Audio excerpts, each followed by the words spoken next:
a term applied to an assortment of methods, beliefs, and philosophies that place importance on the human realm. More commonly, however, the term is used in reference to a system of teaching and a method of inquiry that developed in Italy during the 14th century and later spread throughout Europe and England.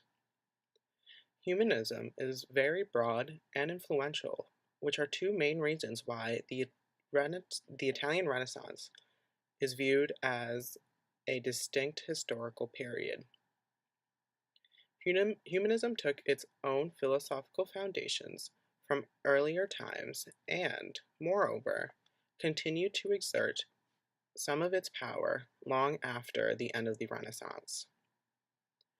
Notable influential figures such as Francesco Petrarch, Giovanni Boccaccio, and Niccolò Machiavelli took the wide-ranging concept of humanism and applied it to their own school of thought.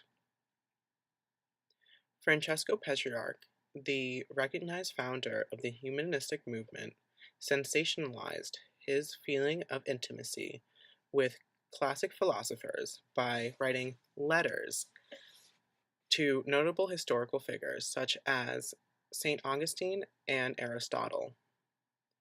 Petrarch himself was a known figure at the time as a theologian and a poet who spent upwards of 7 years studying law and civil law.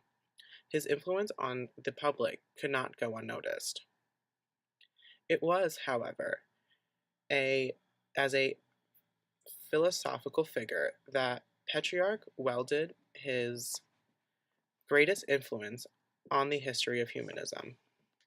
Petrarch broke apart from the medieval practices and helped reestablish the Socratic tradition in Europe by making self-knowledge a primary goal of his personal philosophy. This attitude and his constant insistence on moral independence were signs of his individuality that would turn Petrarch into a Renaissance hallmark. In his prose works and letters, he established many positions that would be central to the humanist movement and proposed many issues that would be debated by fellow humanists years after his death. His idea of the poet acting as a philosophical instructor would inspire many humans. In fact, inspire many humanists.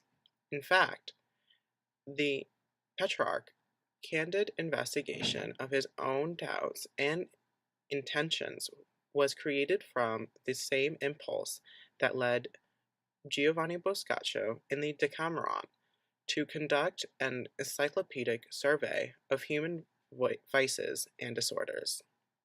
A close friend and devoted supporter of Petrarch, Giovanni Boccaccio not only expanded upon his mentor's ideas, but also made important humanistic contributions of his own, most notably the Decameron. The opening phrase, "It is a human thing," is profoundly thematic, reminding us that the author coordinated his work based on Dante's spiritual epic, La Divina Commedia. A close reading of the Decameron implies that in it, Boccaccio is trying to create for the human realm the same sort of all-inclusive comprehension that Dante established for spirit realm. Through these moral short stories, Boccaccio makes a reinterpretation of human experience based not on established doctrine, but rather on perceived reality, constantly indicating the dominance of awareness to innocence, or in some cases, ignorance.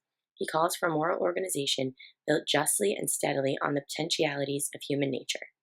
His 10 narrators, who leave the plague-ridden Florence and reestablish themselves at a scenic villa, suggest the remaking of culture through separating from the past. Considered to be the source of Western realism, the Decameron is also a monument to humanism.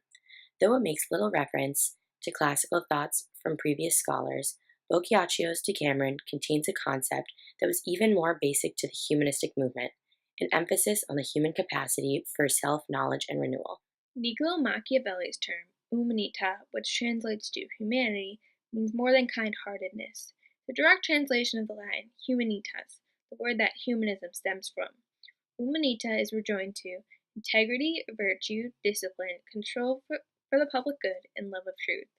Machiavelli implies that he shared with the ancients the sovereign wisdom of human affairs. For Machiavelli, who asserted to treat men as they were and not as they ought to be, history would become the basis of his new political science.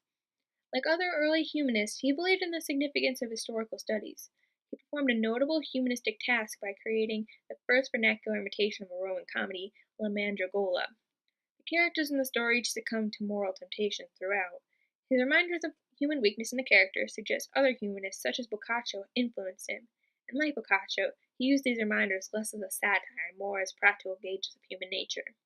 In one way at least, Machiavelli is more humanistic than other humanists, in the sense that he remained true to the classics who inspired the movement. Machiavelli, true to the essays of Livy, Polybus, Plutarch, Tacitus, and other classics, embraced all history, good, evil, and everything in between, as his school of thought.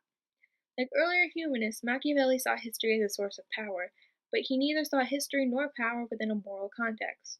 Rather, he sought to examine history and power in an amoral and, to him, scientific manner.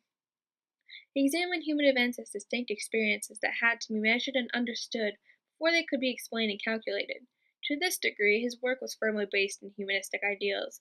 At the same time, however, Machiavelli's writings and ideas significantly went against humanism.